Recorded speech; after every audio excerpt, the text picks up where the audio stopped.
Hey guys, niaje, welcome back to your girl's channel. Before we get in today's video, I want to give a special shout out to Striker from AG for showing your girl love. Striker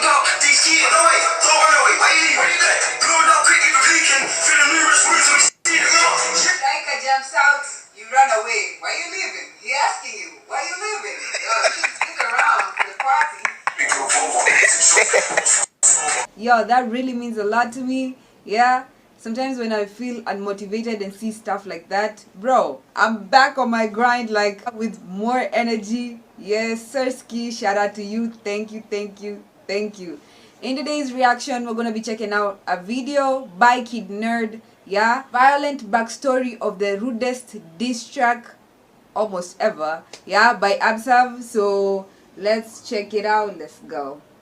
UK drill fans are going wild right now after a West London rapper called Absav dropped probably the rudest 3 songs to ever come out. In today's video, we are going into the backstory of these 3 diss tracks, which will clear up a lot about why they are so violent. Let's get into it. Okay. Shout out to Nerd.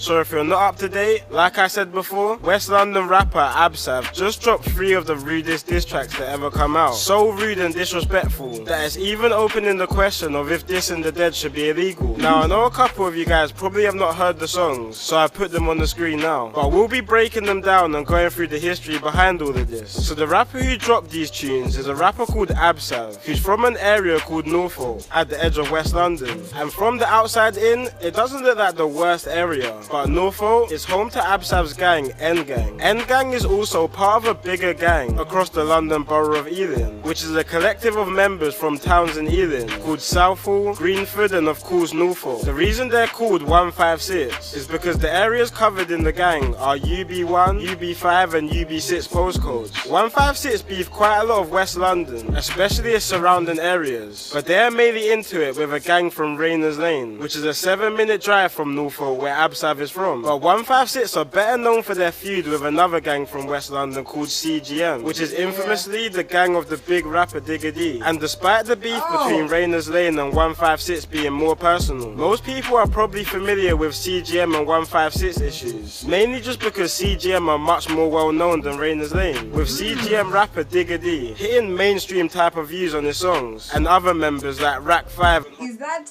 Rack 5 while you hitting your mother? Yeah, from Tableston 3. Sheesh. And Horrid 1 hitting decent numbers as well. But a big reason to do with CGM's blow up on the scene was actually to do with 156. CGM burst onto the scene around 2016 to 17 under their old group's name 1011, and they blew up faster than any other group at the time, gaining millions upon millions of views in some of their first songs as a group. But one of the main reasons for CGM's blow up was due to a murder which took place in the beef between Rayners Lane and 156. On April 11th, 2017, a 156 member called T-Wiz barely even just walked out of his Norfolk home until he was approached by 2 Rayners Lane members. T-Wiz was heard arguing with the 2 Rayners Lane members before he was stabbed in the stomach. Wow. The 2 attackers then fled the scene, and sadly T-Wiz died later that day. CGM blew up a lot on the that is crazy. That is very crazy. Like, you blow up off of dissing somebody who's gone, yeah? And when Absav does the same, everybody's freaking out. You know, like I for one, when I had the first table stand, I did not know anything that was going on, yeah? So to now understand this, I really don't think he took it too far. I really don't. Don't judge me. I really don't think he took it too far. He's just responding to them niggas who said what they said. Now he said what he said, yeah? Damn. A lot on the early songs due to this death, with CGM mocking him in every song, making the name T-Wiz a well-known name in the UK just off his death. CGM even mocked T-Wiz so much that members were even banned from saying his name in any future songs. Oi. One of the killers of T-Wiz was a Rayners Lane member called T-Rose, and him and the other guy actually managed to beat the murder case due to self-defense. After beating the case, T-Rose then went on to make a drill song about the murder, while also... They beat that M charge. Like, how? Because of lack of evidence? Wow. Damn, yo, UK is crazy. It's crazy. Murder, while also recreating the scene of the murder in the music video. And even while years went by after T-Wiz's murder, 156 members were still out to get him. T-Rose moved around 3 hours from London to a small town called Telford. 156 caught wind of this and rid out 3 hours to Telford, caught T-Rose and shot him to death 3 years after the murder of T-Wiz. 2 hours before T-Rose... Bro, get back after 3 years. That's how you know these things run really deep, yeah? Somebody's dead for 3 years, but they still got back for him. Yo, that is wow. Fucking crazy. His death on the 13th of October. Back in London, another batch of 156 members were also driving around Hayes with a shotgun and revolver, looking for members of another rival gang to 156 called Purple Haze, when they spotted someone who allegedly had links to the gang called Shaq. The members in the car then proceeded to shoot Shaq multiple times with the revolver, sadly killing him on the scene. The car was then dumped, doused with petrol and burnt a few miles away from the shooting. 5 people have been charged with this murder so far, including a 13-year-old boy, but are yet to go to trial. Absav mentions both... Bro! You know, these are the kind of things that I see in movies. Like, they did what they did and then they went and burnt the car. A 13-year-old boy was involved. Bro, what is going on? This doesn't make any kind of sense. This is... Yo, I'm speechless. Crazy. Madness. Both T-Wiz and Shaq's murder in his Table Turns 1 song, saying 24 hours 2 got dropped. And even at the start of his second diss track, he mocks T-Rose by pretending he's a skeleton. The reason for this was because a couple years back, CGM member Horrid One mocked T-Wiz by pretending he's a skeleton of him. See, a year before the double murder of Shaq and T-Rose, the tables were very much turned in this feud. Now if you listen to CGM rapper Digga D's tunes, you'll probably hear or see him mentioning a guy called Jojo. Or you might have seen him with a diamond ring with the words Free Jojo engraved in it. Well, Jojo was a Rainers Lane member who was getting into it heavy with 156. So much that the feds had to relocate him more than an hour away from Rainers Lane to East London and Ilford to keep him out of trouble after he caught a couple cases. But unfortunately, this didn't stop him from getting into it with 156 members, which was clear on November the 18th, 2017. On this day, Jojo left his Ilford home carrying a black motorcycle helmet at 4:45 PM and got a train from Ilford to Norfolk, territory of the 156 gang. He then met up with 3 friends and around 10 PM with 2 mopeds and shanks, they started to circle around Norfolk looking for 156 members. Unfortunately, on some bad timing, some affiliates of 156 just happened to grab some drinks from a shop and were heading back to their friend's house to enjoy their Saturday night. When they got to a road called Newnham Close in Norfolk, which was the same road their friend T-Wiz happened to be stabbed to death a few months back, Jojo and his friends spotted the group and jumped off their mopeds to try to catch up to them. The 156 group split up and started running for their lives. But once Jojo and his friends got back on their mopeds looking for the group, they managed to spot an 18-year-old called Jason Isaacs in a dead end separated from his group, which resulted with Jason being stabbed 8 times from a sword and machete. Jason managed to get himself to a friend's house and eventually to a hospital. Did you hear that? A sword and machete. No damn shank. Sword and machete. Bro. Yo, how do you walk around in UK like that? Wow. But a few days later, sadly, he was pronounced dead. The mopeds from the attack were dumped but later recovered by police. And once the forensic team investigated them, Jojo's blood was discovered on one of the bikes. Not only that, but when the feds pulled up to Jojo's house, they recovered the same puffer jacket, hoodie and helmet which was shown on the CCTV from the attack. Jojo was eventually charged with the murder, but the only issue was that there were 3 more people to catch. The evidence was crazy on Jojo, but the feds didn't want him just to go down for the murder. But Jojo refused to testify against his friends and ultimately was sentenced to life with a minimum of 20 years. Just like T-Wiz, Jay was heavily mocked in songs, mainly for— Bro! Yo! Really, snitching is really such a big thing. He'd rather get life than fucking snitch. Like, these guys, they really do what they say. Like, how they be saying in drill music, I'd rather die than snitch. This guy literally got life than snitch. Wow. Damn.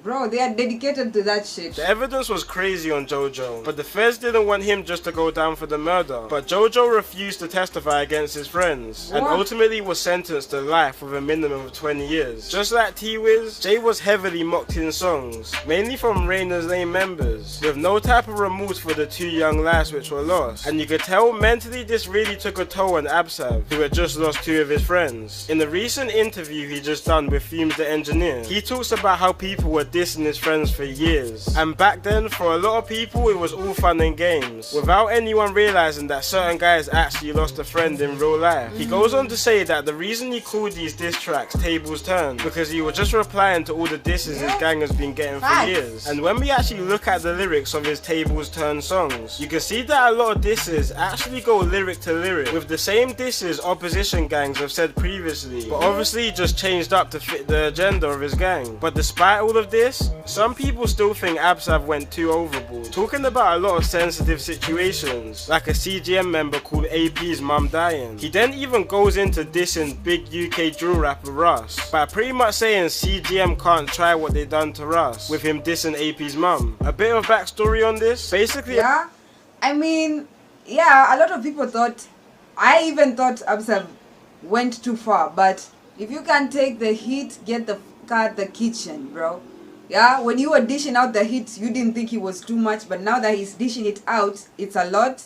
Bro, stop playing. Yeah, but the part about talking about somebody's mom, I quite don't agree with that. That was crazy. Yeah, that was overboard. But the rest, he's just responding to y'all, okay? GM member called AP's mum dying. He then even goes into dissing big UK drill rapper Russ, by pretty much saying CGM can't try what they done to Russ, with him dissing AP's mum. A bit of backstory on this, basically around 2 years ago, just like Absav, drill rapper Russ also dissed AP's mum in the group chat between Russ and CGM members. At the time, Russ was cool with CGM, mainly because his right hand, another drill rapper called Taze, is cousins with a couple CGM members. After dissing AP's mum, Russ had the show, but after decided to go to CGM's block, thinking he's still cool with them. But the tables turned and CGM members robbed Russ for his chain. For a period of time, it seemed like 156 and Russ were cool though, with a 156 member called Nito MB, even featuring on a remix of Russ's hit single 630. But once the song came out, Nito started demanding all over his socials that he wants the song to be taken down, which it eventually was. But despite these CGM and Russ disses, it's clear that Rainer's Lane was the biggest focal point on these songs, with countless disses towards them, mentioning situations like a double shooting on Rainer's Lane members in 2018, or when 5156 members ran into a kebab shop and shot at a couple Rainer's Lane members in 2020. But one of the most painful disses was on a situation that took place quite recently, on the 11th of June 2021. A 15-year-old Rainer's Lane member who went by the name J Taps was on his way to school around 8:30 in the morning when he unfortunately bumped into a 156 member. In video footage, which is way too graphic to post on here, you can see the two get into a tussle, which ended with J Taps being stabbed multiple times and soaked in the blood of Paul in his own school clothes. This was literally broad daylight in front of herds of kids making their way to school. After the stabbing, the kid ran away from the scene, with even builders who are working on the site nearby trying to catch up to the kid until the police came. A 156 member called Slims is currently awaiting trial for this murder, who was also only 15 and was making his way to school, which is crazy to think that this feud is running so deep that school kids from each side are turning on each other. In Absav, Bro, 15 years old. That is so fucking sad, bro. Going to school. That is fucking way too fucking young, bro. 13, 15, this number is way too young. Way too young. Bro, I am shocked, bro. 13 and 15-year-olds in Kenya are out playing with, I don't know, they're going for photo shoots and shit. Bro, just look at the difference in culture. UK, bro, that is so sad, bro. I feel for that guy. multiple times and soaked in the blood of Paul in his own school clothes. This was literally broad daylight in front of herds of kids making their way towards school. After the stabbing, the kid ran away from the scene, with even builders who are working on the site nearby trying to catch up to the kid until the police came. A 156 member called Slims is currently awaiting trial for this murder, who was also only 15 and was making his way to school, which is crazy to think that this feud is running so deep that school kids from each side are turning on each other. In Absav's second diss track, he even mocked J Taps for not making it to his 16th birthday, which is sad to know that somebody so young lost their life to this feud. Just before J Taps' death, he was seen in a couple pictures throwing up gang signs, and literally just a few days before his death, he was seen in the Rainers Lane music video called For Real, which would have made him a target for 156 members. Apart from Rainers Lane, Absav also takes a dig at pretty much half of West London. Areas like West Drayton, South Acton and Wildstone, who are all lesser known areas to have conflicts with 156, which really makes you deep how much beef 156 actually have. But I want to know what everybody thinks of these tracks. Do people think Absav went too far on these? Or do people think it's justified due to the previous mocking of his friends? And most importantly, do people think these tracks are even worth it? It's definitely got the whole community talking and hearing about Absav, which could work to his favour in his future career. True. But with the police taking down his songs, his YouTube channel and even his TikTok, he's probably gonna have trouble in the future making any songs without them being taken down, with the police pretty much having control of what is allowed to be put out there. These tracks also might get him blackballed from the industry, with a lot of labels and shows not really wanting to get involved with controversial artists, which can mess up their brand, which may even prevent other artists from wanting to work with him also. I do think Absav is a very talented artist, and if he plays his cards right, he could capitalise on the boost of clout he's now got. But if he doesn't, he's in danger of letting these tracks overshadow his career. It's been your boy Kid Nerd, and peace out. That is crazy. And yeah, Kid Nerd really, he's speaking a lot of points, because has there ever been a drill show in the UK? Like you said, like Absav is having a drill show and people buy tickets and go to watch him perform. Like, aren't there gonna be like other gangs going to, you know, trying to sabotage that shit? That is crazy. How will they ever make money? Record labels will not want to work with them because of the beef. Because the minute you get involved with one person, the other people are going to feel some type of way, and you're also going to be a target. So that is a very complicated situation. The feds are watching. Whoa. Yeah, now I understand why it's so hard to make it out of the UK as an artist, especially if you're doing drill music. Yeah, because the money is gonna be quite hard to get to. Because if your music is getting taken down, you're not making anything. If you can't perform at shows, you're not making anything. And I really want to see Absav make it out of the place that he's in right now. I want to see him in a better place. So, bro, I don't know what he's planning on doing, but I really hope it works out for him. Wanna see him win. Yes, Sirski. Guys, let me know what you think down in the comment section. And as always, I'll see you in the next one. Peace, y'all.